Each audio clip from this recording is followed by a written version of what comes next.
Well, this report does cover a lot of ground. As we mentioned, there are 54 recommendations on how to better support people struggling with mental illness and addictions. But many suggestions, like increased funding, a new jail and psychiatric hospital, are not new. Here now's Megan McCabe has been speaking with some of the people this report aims to help. So Megan, what have you been hearing?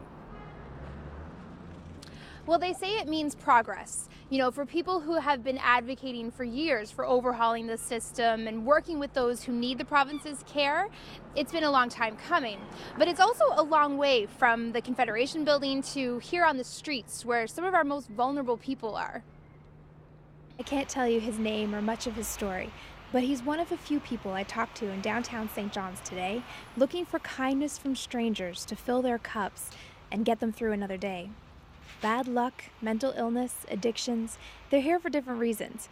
One young man told me about his regular trips to the Waterford for antipsychotic shots in his hip to keep him stable.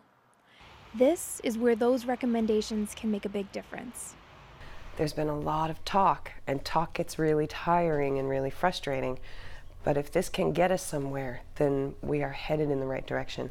It's the very beginning of some great possibilities.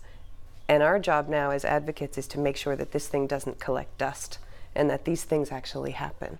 Musician Amelia Kern is working on a video with Roger Maunder today about Stella's Circle's inclusion choir with people who have been homeless or struggled at some point. And I am going to be among the very many people making sure that we get somewhere with this and that we meet these goals in this timely manner, because these are matters of life and death.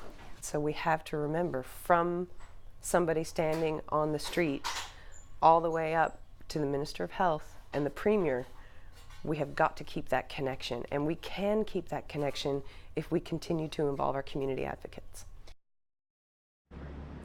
And more of those community advocates were at Confederation Building for when the report was presented, like the directors of Choices for Youth and Stella's Circle, who work with people. They offer training and counseling and work to get them off the streets. Like Curran, they say they'll be watching closely to make sure that government follows through. Reporting live for Here and Now, I'm Megan McCabe in St. John's.